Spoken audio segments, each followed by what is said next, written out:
Welcome to HFY Codex. Watch the story, like, share and subscribe. They said she wasn't worth saving, but he carried her anyway. The Abandoned Guardian. The artificial night cycle had just begun on orbital station Helios when Nico Reeves finished his 18-hour shift at the Central Medical Hub. His shoulders ached from hunching over diagnostic equipment all day, and his eyes burned from staring at vitals monitors. At 34, he was already developing the perpetual stoop that marked career medical technicians on the station. Heading home, Reeves asked Juno, the night shift supervisor, her dark eyes barely glancing up from her tablet. "If my legs remember the way," Nico replied with a tired smile, running a hand through his short brown hair, now peppered with premature gray. "Call me if anything catastrophic happens." "The catastrophes can wait until tomorrow," Juno said, waving him off. The corridor outside medical was eerily quiet, the station's night cycle bringing a hush to the usually bustling thoroughfare. Nico's apartment was in the lower residential ring, a 15-minute walk through increasingly narrow passages. As a Level 3 medical technician, his pay afforded him just enough for a single-occupant unit with recycled air and simulated windows. He was halfway home when he heard it, a soft whimper from a maintenance alcove, almost imperceptible over the constant hum of the station's life support systems. Most would have kept walking, attributing the sound to the station's aging infrastructure. But Nico had spent years training his ears to detect distress. "Hello," he called softly, approaching the narrow opening. "Someone there?" When no answer came, he should have continued on. Station protocol discouraged investigating unmarked areas without proper authorization. But something, intuition, perhaps, or simple human stubbornness, made him activate the small light on his wrist communicator. The beam illuminated a figure huddled against the back wall of the alcove. Not human, that much was immediately evident from the luminescent markings that pulsed weakly across exposed skin the color of pale opal. An Iridian.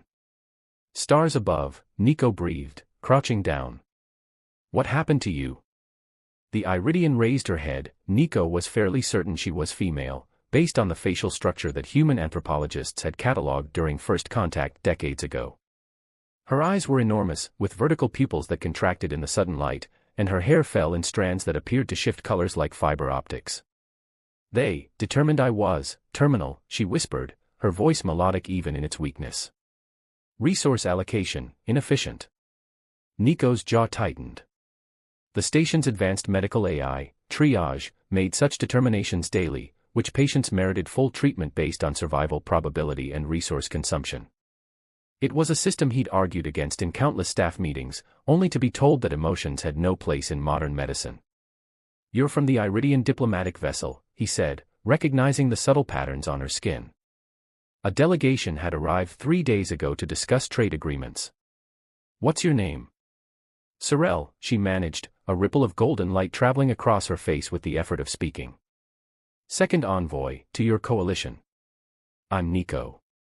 "A medic," he said, already running a basic diagnostic scan with his communicator.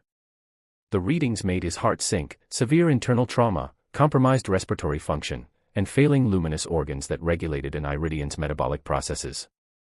Triage wasn't wrong about the prognosis, but that didn't make abandoning her right. "They left you here to die," he stated, not a question but a bitter acknowledgement. Sorel's lips curved in what might have been a smile. "Your artificial intelligence, very logical. My treatment would consume resources needed for 12 humans with better outcomes." "Logic isn't everything," Nico muttered, making a decision that would change both their lives. "Can you stand?" She tried but collapsed back against the wall, the lights beneath her skin flickering dangerously. Without hesitation, Nico slipped one arm under her knees and the other around her shoulders, lifting her from the cold metal floor. She weighed far less than a human of comparable size, perhaps 60 pounds, and her body emanated a gentle warmth that seemed to pulse in rhythm with the lights under her skin. "What are you doing?" Sorel asked, her voice barely audible as her head rested against his chest. "Something illogical," Nico replied, glancing carefully into the corridor before stepping out. "I'm taking you home." Carrying an Iridian diplomat through the station corridors during night cycle was, objectively, a terrible idea. If caught, he'd lose his medical license at minimum. At worst, he could face charges of interfering with coalition Iridian relations. But each shallow breath Sorel took against his chest reinforced his resolve. The residential corridors were nearly empty, with only the occasional maintenance worker or night shift technician passing by. Nico nodded casually to those he encountered, keeping Sorel partially concealed within his overcoat. Most were too tired or distracted to notice the faint glow emanating from his burden. His apartment door slid open at his biometric signature, and he stepped inside the modest space he called home. Gently, he laid Sorel on his bed, quickly activating the small medical kit he kept for emergencies. "This isn't a proper medical facility," he apologized, preparing a stabilizing agent that would work on most humanoid species. "Why?" Sorel asked, her luminescent eyes tracking his movements. "Why help when your system determined I should be discarded?" Nico paused, considering the question as he administered the stabilizer through a painless dermal patch. "Because systems don't always get it right. Because efficiency isn't the only measure of worth." He adjusted the environmental controls to increase the room's ambient temperature, recalling that Iridians required more warmth than humans. "And because I became a medic to save lives, not to let algorithms decide who deserves to live." As the stabilizer took effect, the pattern of lights beneath Sorel's skin began to pulse more regularly. "On my world, we have a saying," she whispered, "that the true measure of a civilization is found not in how it treats its strongest members, but in how it cares for those deemed without value." Nico smiled, checking her vitals on his portable scanner. "We have a similar saying." "Your triage system seems to disagree," Sorel observed, a flash of something like humor crossing her features. "Triage is efficient, not compassionate," Nico replied, gathering supplies from his limited medical stores. "And some of us still believe compassion matters." Working methodically through the night, Nico treated the worst of Sorel's injuries. His training included xenobiology, but Iridian physiology was complex and not fully understood by human medicine.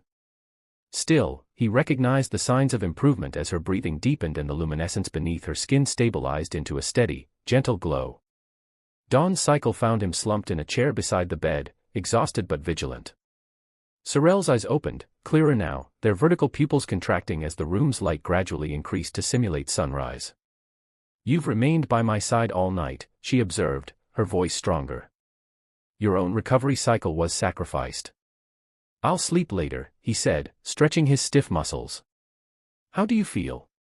"Less like I'm dissipating into the void," she replied with unexpected dryness. "Your methods are unconventional, but effective." Nico checked his communicator, grimacing at the time. "I have to report for duty in 2 hours. Triage will notice if I don't show up." Fear flickered across Sorel's features, causing ripples of blue to spread across her skin. "If they find me here."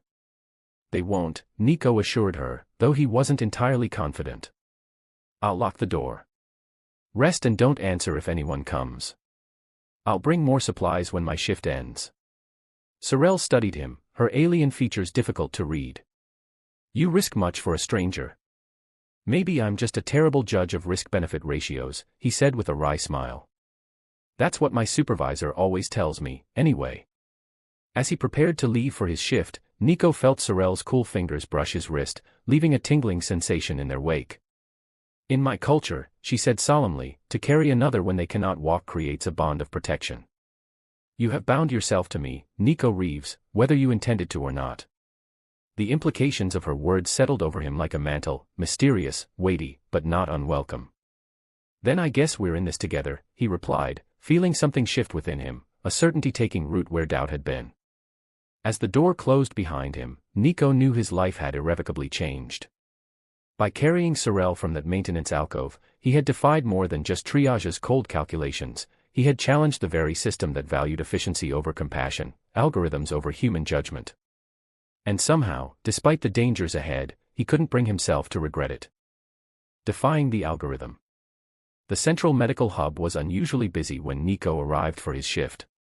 He slipped into the diagnostic lab, hoping to avoid notice, but Juno intercepted him almost immediately. "There you are," she said, her usual calm demeanor replaced with tension.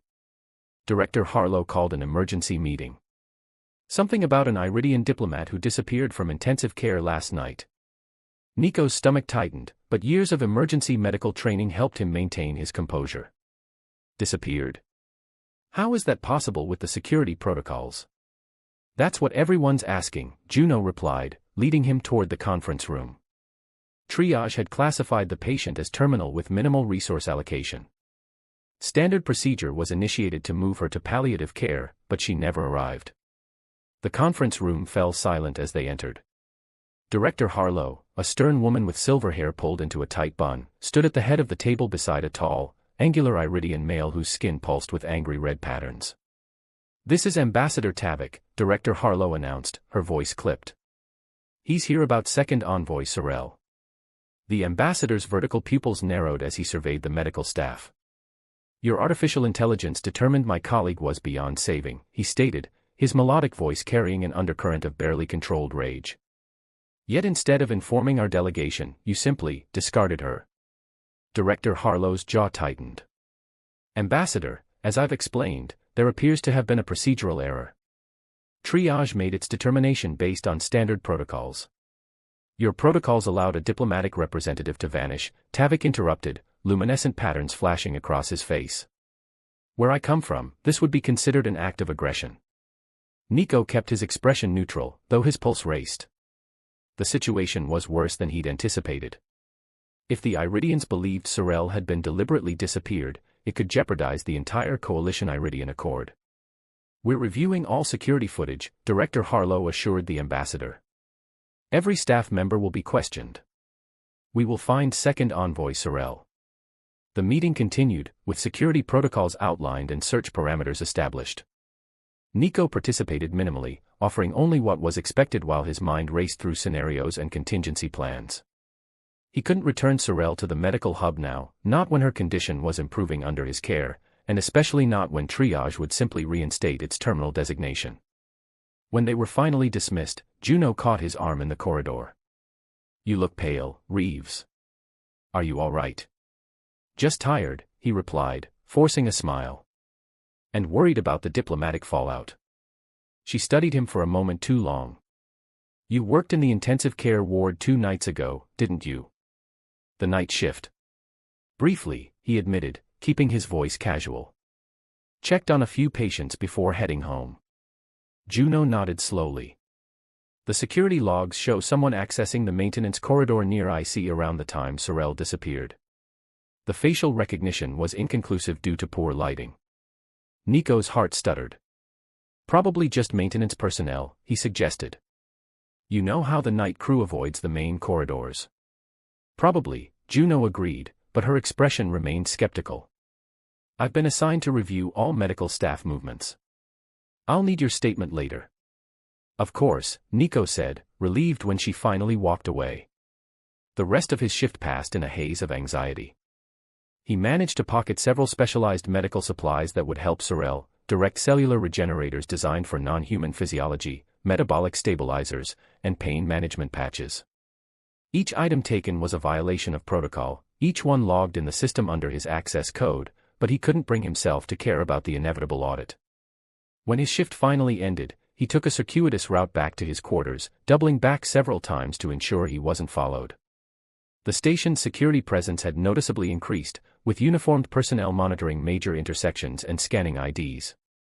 His apartment door slid open to reveal Sorel sitting upright on his bed, her luminescence brighter and more stable than the previous night. The patterns across her skin shifted into what he now recognized as an expression of relief. "I feared you might have been discovered," she said, the room's lights reflecting off her opalescent skin. "It was close," Nico admitted, setting down his bag of stolen supplies.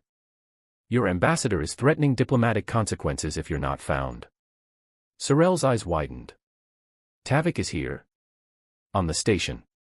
Demanding answers about your disappearance," Nico confirmed, preparing a fresh treatment regimen. "The entire station is on alert." "This complicates matters," she murmured, a flash of something like guilt crossing her features. "I should perhaps return." "To what?" Nico asked sharply, pausing in his work. "Triage hasn't changed its assessment. If you go back, they'll simply reinstate the terminal designation and allocate minimal resources. But if it causes conflict between our peoples..." "The conflict already exists," Nico argued, gently applying a regenerative patch to her arm where the luminescence was still dim. "Your people believe we discarded you deliberately. The truth, that our medical AI decided you weren't worth saving, might actually be worse diplomatically." Sorel was silent for a moment, watching as he worked.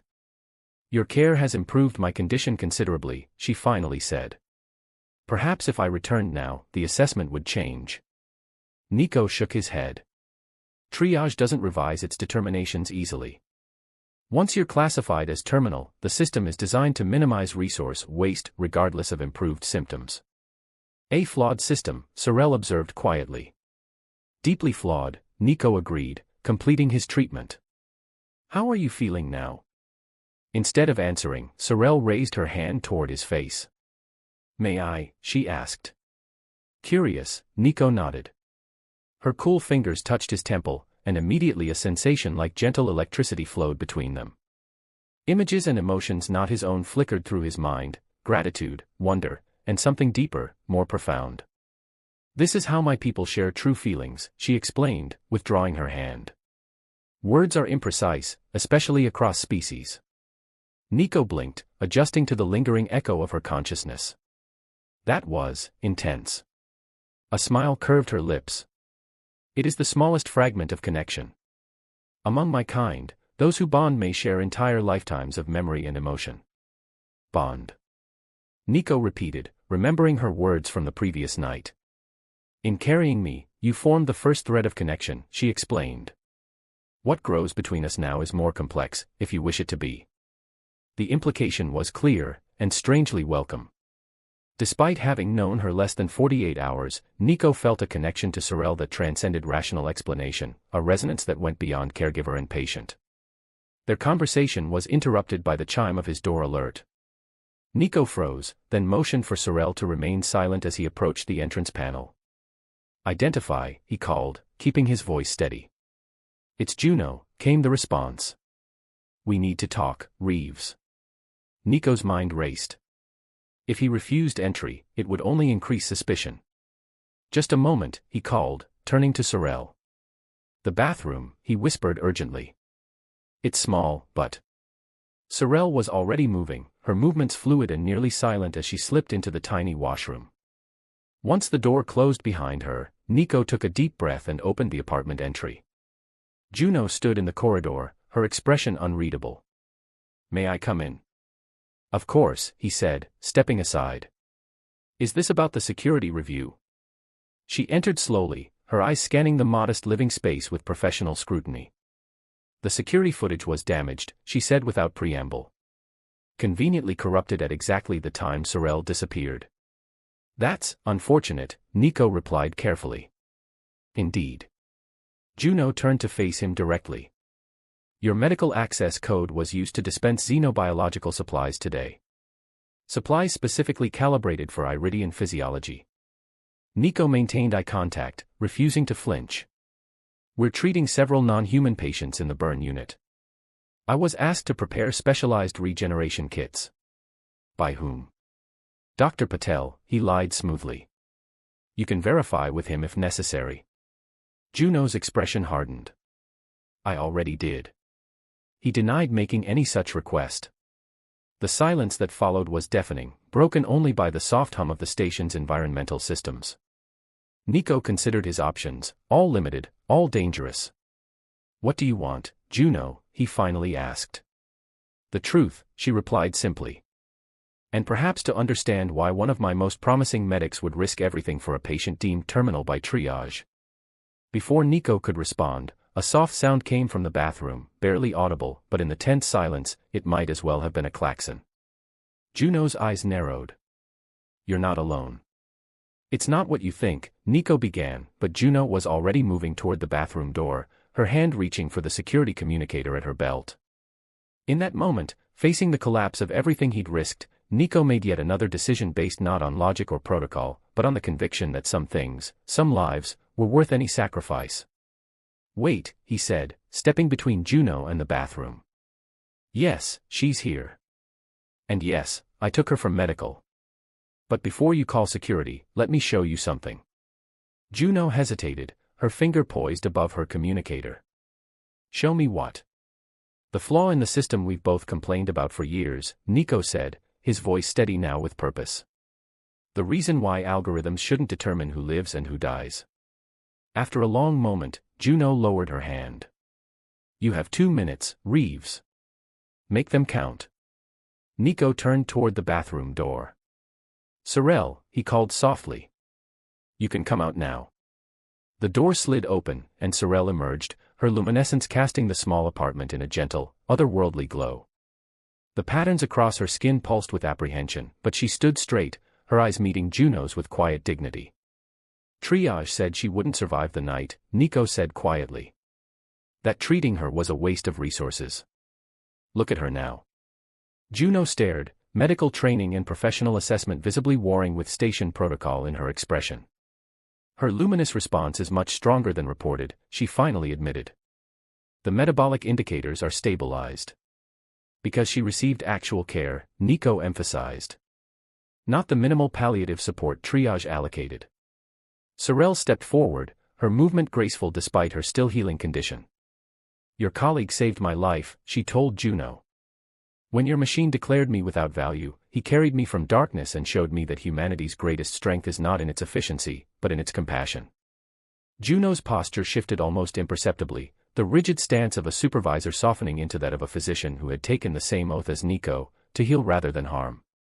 If I report this, she said slowly, you'll both be detained. The diplomatic situation will deteriorate. And Triage will likely reassert its original determination. And if you don't? Nico asked carefully. Juno's gaze moved between them, lingering on the evident bond that had formed. Finally, she sighed. I came here because I suspected, but needed confirmation before I could help. Because some of us still remember why we became healers in the first place. Relief washed over Nico like a physical force. What are you suggesting? That we have approximately 18 hours before the station-wide search becomes mandatory for all residents, Juno replied, suddenly all business. And that my access codes can get you to the diplomatic docking bay where the Iridian vessel is currently stationed. Sorel's skin brightened with hope, patterns of gold and blue cascading across her features. You would help us. I'm helping the system correct its error, Juno said firmly. Nothing more, nothing less. As they began to plan their escape, Nico caught Sorel's gaze across the room. In the depth of her alien eyes, he saw not just gratitude, but promise, the beginning of something that defied the cold calculations of Triage and offered instead the unpredictable, illogical, and infinitely precious gift of connection. Together, they would defy the algorithm that had deemed her unworthy of saving. And in doing so, perhaps they would remind both their peoples what truly mattered in the vast, often hostile expanse of the universe, not efficiency or protocol, but the simple, profound act of one being carrying another when they could not walk alone. Worth saving. Station Helios's diplomatic docking bay was a stark contrast to the utilitarian corridors of the residential sectors. High ceilings arched overhead, embedded with soft lighting designed to accommodate the visual sensitivities of various species. The walls bore the emblems of a dozen worlds, the coalition sigil prominently displayed alongside the graceful spiral that represented the Iridian collective. Nico and Sorel moved carefully through the maintenance passageway that ran parallel to the bay's main entrance, guided by the station schematics Juno had provided. The night cycle was at its midpoint, the station's activity at its lowest ebb, but security remained heightened due to the diplomatic incident. There are 2 guards at the main entrance, Nico whispered, peering through a small observation port. And likely more inside monitoring the Iridian vessel. Sorel stood close beside him, her luminescence dimmed to near darkness through conscious effort, though it clearly cost her energy to maintain the suppression. The regenerative treatments had improved her condition dramatically, but she was far from fully recovered. The verification protocols will be the greatest obstacle, she murmured. All who board are subjected to biometric confirmation. Nico checked the small medical bag slung over his shoulder, containing not only treatments for Sorel but also the device Juno had provided, a scanner override that would temporarily mask Sorel's life signs as she passed through security. It was a serious violation of station protocol, one that could cost Juno her position if discovered. Once we're past the checkpoint, we'll need to reach Ambassador Tavik directly, Nico said, reviewing their plan. If station security intercepts us first. He left the sentence unfinished, but they both understood the implications. At best, Nico would face charges of interfering with medical protocols and theft of supplies. At worst, he could be accused of abducting a diplomatic representative. Tavik will listen, Sorel assured him, though a flicker of uncertainty rippled across her skin. He is stern but fair. When he understands what happened, what you did for me. Nico wasn't convinced. In his experience, those in positions of authority rarely appreciated having their systems challenged, regardless of the outcome. But there was no turning back now. "Ready?" he asked, offering his hand. Sorel's cool fingers interlaced with his, sending that now familiar tingle of connection through his nervous system. "With you, yes."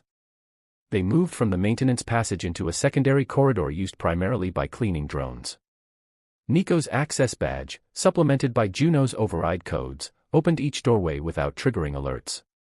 As they approached the final security checkpoint before the diplomatic bay, Nico activated the scanner disruptor. "Remember," he whispered, "walk naturally. The disruptor will mask your life signs, but visual scanners will still track movement."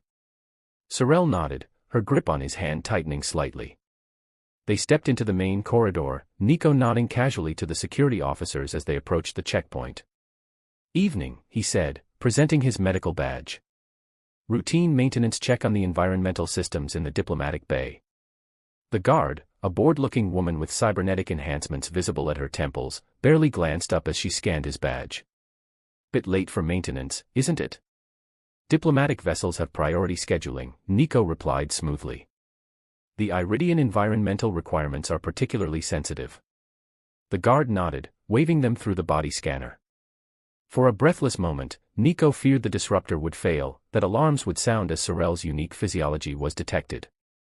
But they passed through without incident, the security panel showing only standard human readings. Once inside the diplomatic bay proper, Nico let out the breath he'd been holding. "That worked better than I expected." "Not all systems are infallible," Sorel observed with subtle humor, her luminescence gradually increasing now that they were past the checkpoint. The Iridian vessel dominated the bay, an elegant craft with flowing lines that seemed to absorb and reflect light simultaneously. Unlike the angular, utilitarian designs of coalition ships, the Iridian craft appeared almost organic, its hull shifting subtly like the surface of a calm sea. "Beautiful," Nico murmured, momentarily distracted by the vessel's otherworldly grace. "It is called the Luminous Accord," Sorel said, pride evident in her voice.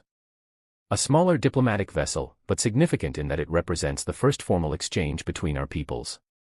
As they approached the ship, its entry ramp remained sealed, with 2 Iridian guards stationed at its base. Their skin pulsed with alert patterns, and unlike Sorel's more humanoid appearance, their features were sharper, more angular, evidence of the physiological diversity within the Iridian species. "How do we get past them?" Nico whispered. Before Sorel could respond, a voice called out from behind them. "That's far enough." They turned to find Director Harlow standing with 2 station security officers, their weapons drawn but not raised. Her expression was stone, revealing nothing of her thoughts. "Medical Technician Reeves," she said evenly. "You've caused quite a disruption." Nico moved slightly, positioning himself between Sorel and the security team. "Director Harlow. I can explain." "I'm certain you believe you can," she interrupted, stepping forward. "Just as I'm certain you believe your actions were justified." Her gaze shifted to Sorel, clinical assessment evident in her expression. "Second Envoy Sorel. Your disappearance has caused significant diplomatic tension." Sorel straightened, her luminescence brightening with determination. "The fault is not his," she said firmly. "Your medical system abandoned me to die. Nico Reeves acted where your protocols failed." Director Harlow's expression didn't change, but something flickered in her eyes, recognition, perhaps, or reluctant acknowledgement. "Triage made its determination based on the data available." "Data isn't wisdom," Nico countered, finding his voice. "And efficiency isn't compassion. Triage was wrong, Director. Look at her now." The standoff was interrupted by the soft hiss of the Iridian vessel's entry ramp extending. Ambassador Tavik emerged, his tall figure imposing in formal diplomatic attire, luminescent patterns pulsing with controlled intensity across his features. "What is the meaning of this disturbance?" he demanded, then froze as his gaze fell upon Sorel. The patterns across his skin flared brilliantly with shock, then modulated into complex sequences that Nico couldn't interpret. "Second Envoy," Tavik breathed, switching to the melodic Iridian language. Sorel responded in kind, a cascade of luminescent patterns accompanying her words. Though Nico couldn't understand the exchange, the emotional undercurrent was clear, explanation, defense, and something more personal that caused Tavik's stern expression to soften. After what seemed an eternity, Tavik turned to Director Harlow. "It seems we have been operating under incomplete information," he said, his tone measured. "Second Envoy Sorel informs me that your medical system determined her condition untreatable, and rather than informing our delegation, she was set aside." Director Harlow's composure finally cracked.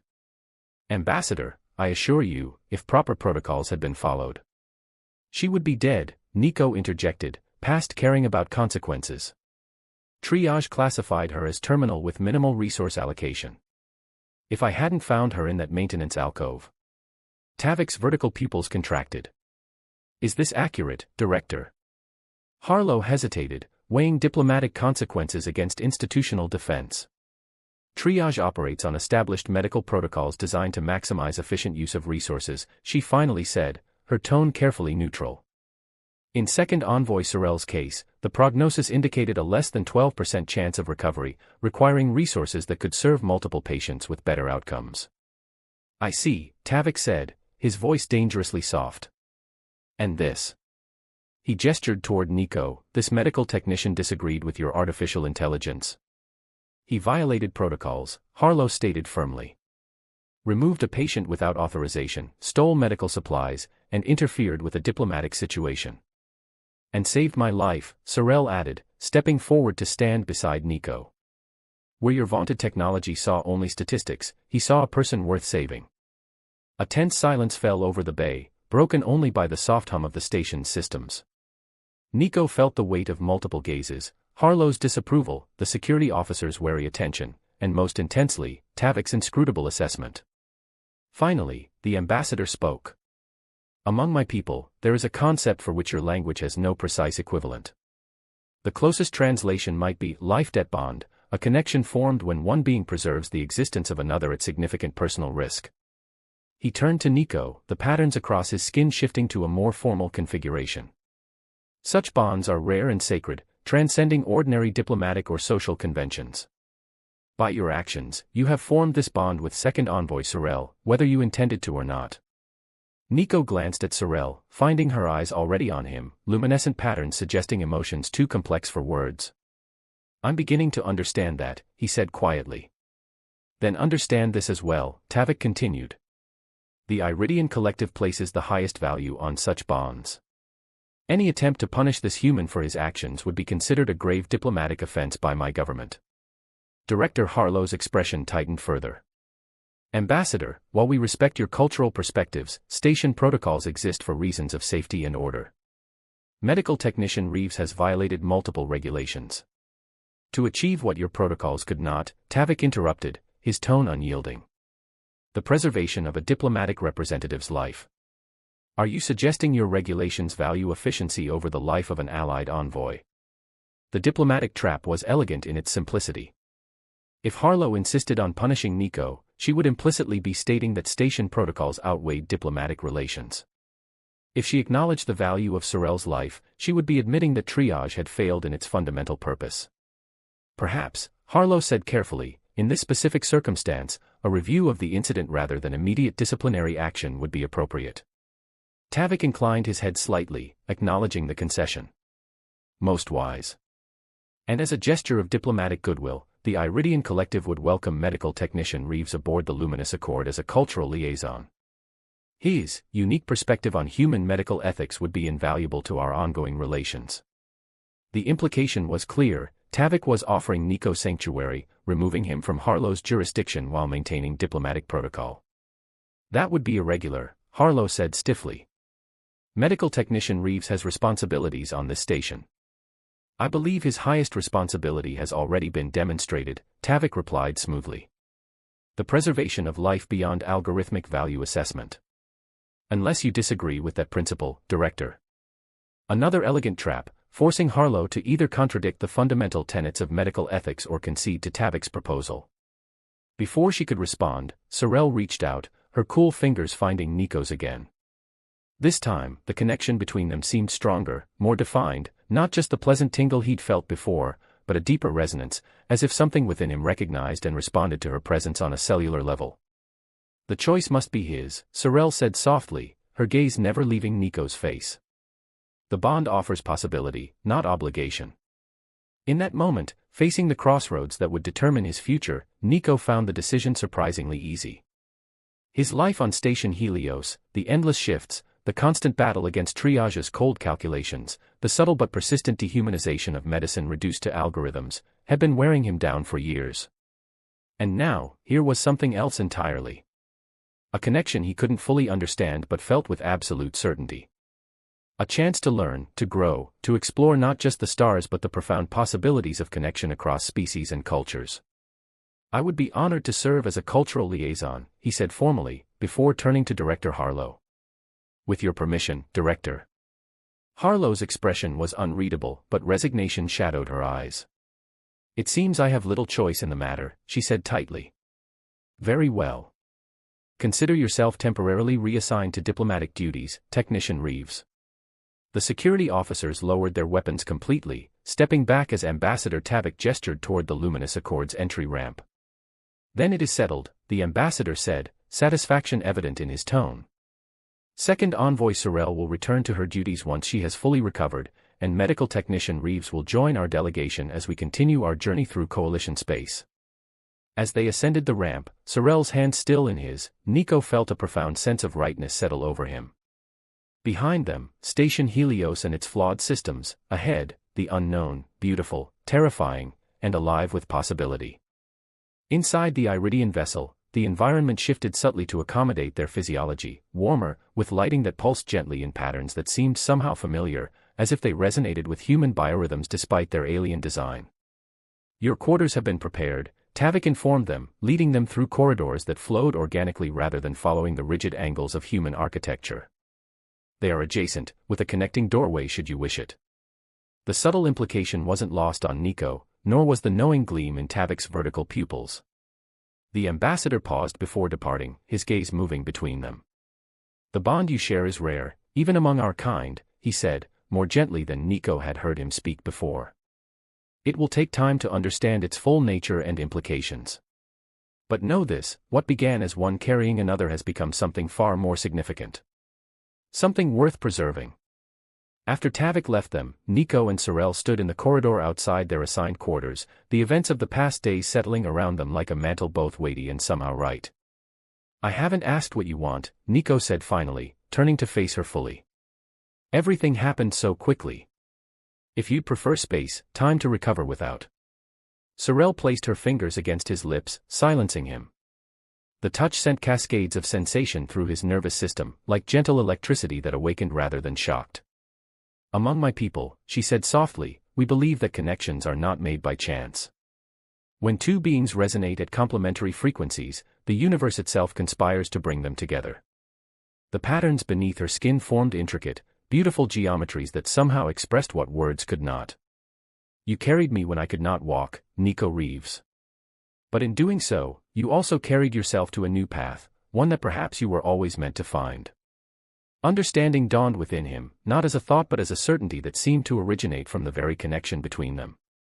What had begun as a simple act of compassion, of one being refusing to abandon another, had created something neither could have anticipated, a bond that transcended species, biology, and the cold calculations of efficiency. "I still don't fully understand what this bond means," he admitted. "Or what happens next." Sorel smiled, the expression transforming her alien features into something Nico found impossibly beautiful. "Understanding is a journey, not a destination," she said, patterns of light dancing beneath her skin in rhythm with her words. "And journeys are best undertaken together." As the Luminous Accord disengaged from Station Helios, beginning its journey through the stars, Nico felt something he hadn't experienced in years, perhaps ever. Not just purpose or connection, but the profound realization that some things were worth any risk, any sacrifice, the simple truth that every life had value beyond algorithmic assessment, and that in the vast, often hostile expanse of the universe, the greatest act of defiance was not rebellion or resistance, but compassion.